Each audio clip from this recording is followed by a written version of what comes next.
Hi guys and welcome back to my channel. You really thought you'd see the last of me after my last upload, right? You thought I would be gone for like a month or so.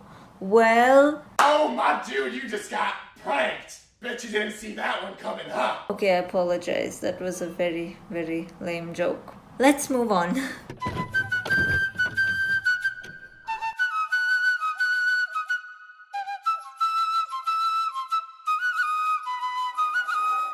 Well, I'm back to share a quick little announcement that I have. But before that, let's take a trip down memory lane real quick. It was the 5th of October 2019 when I uploaded a video titled, Does Journaling Really Help with Stress and Anxiety? In that video, I documented how I went to the stationery store, bought a bunch of washi tape, a journal, and so many other things required for journaling. And I also recorded the process of me journaling and trying it out for the first time.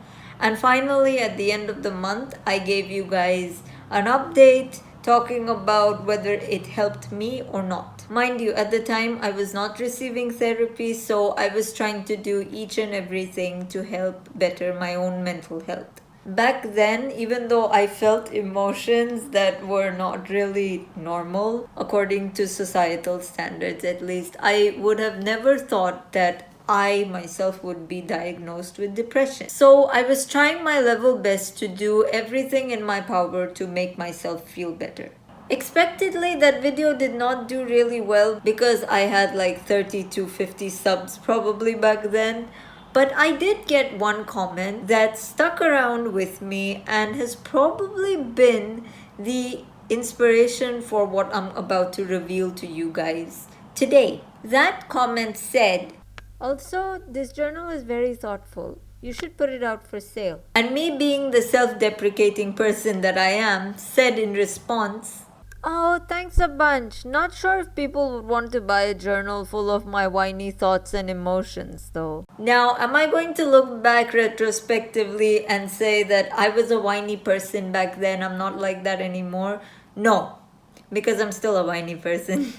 But I agree with what I said back then in the sense that I don't think anybody would want to buy something without any scientific explanation and with something that I just would put out just because it's me, Anjana. Because, like, yeah, I'm an artist and stuff, and I do make videos about social issues and I talk about it, and I have a social business as well. Again, I wouldn't want to give out anything if I'm not sure that it is 100% backed up and beneficial for the public and for my audience. So fast forward to January this year when I started receiving cognitive behavioral therapy with Dr. Nigar. And I started to notice while I was in therapy with her, she would often assign me various tasks to do at home on my own. And they would be like exercises to check myself, to find out what works with me, to identify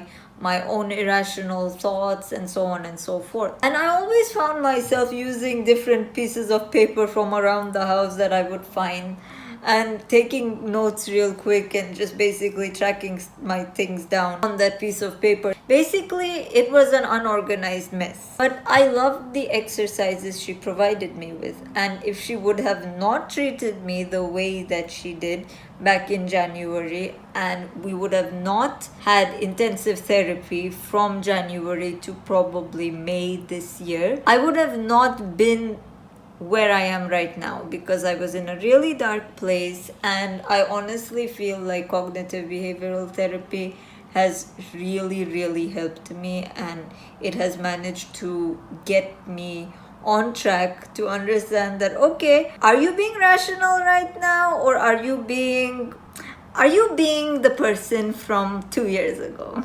Let's just say. And I like that a lot. I like to question myself. I like to overanalyze that. And I really like that Dr. Nigar gave me the opportunity to do that. But yeah, as I said, the activities were extremely helpful.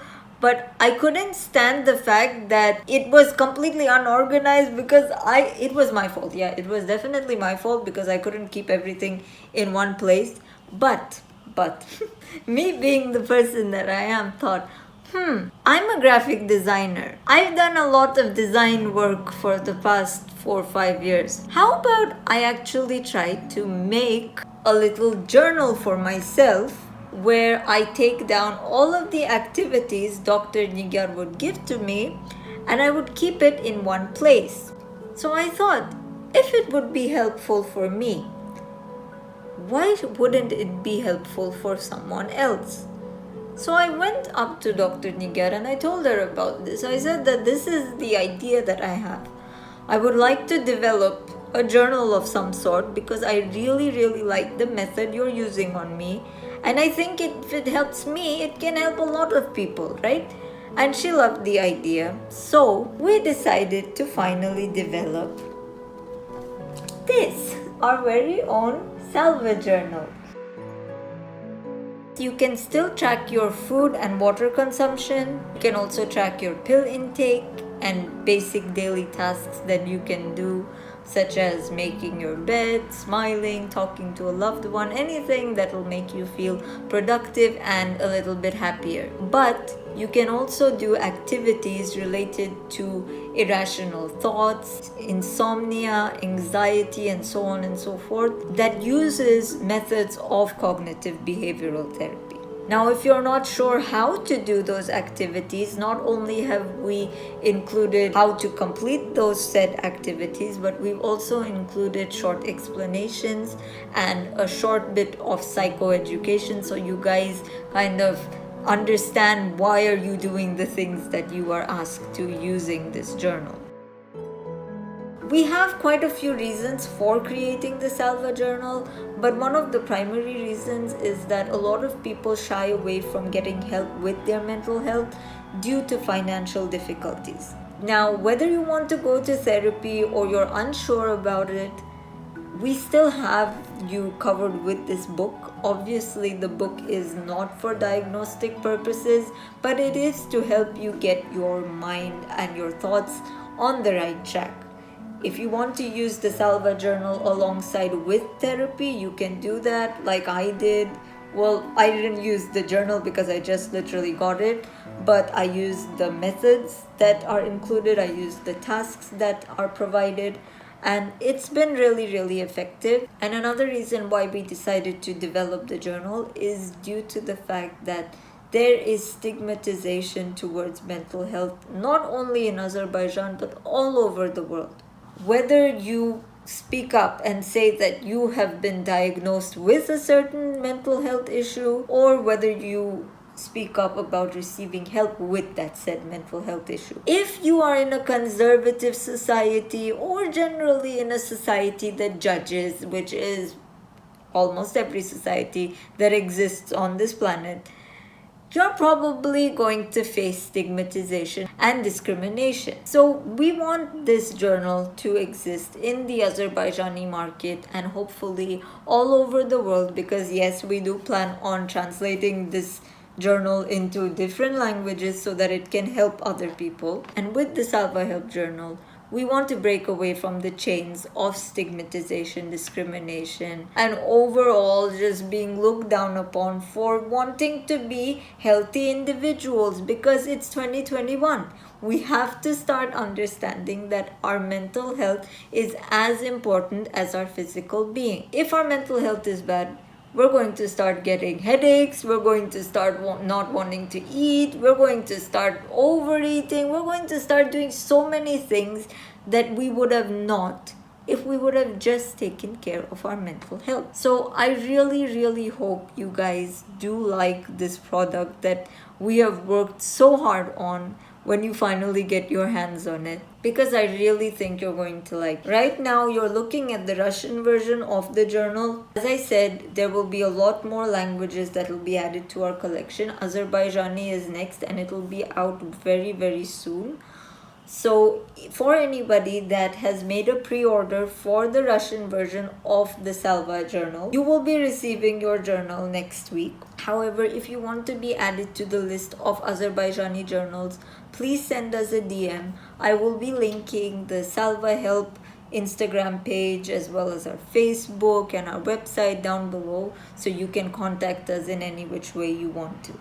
Or you can just contact me on my Instagram or Twitter or whatever, and I'll just link you up. So I really hope you guys like our journal, and when you get it, you understand the amount of effort we've put, because not only did we try to use the most simplest language possible, we've also tried to make the language we've used welcoming and relatable so that you feel most comfortable when working with this.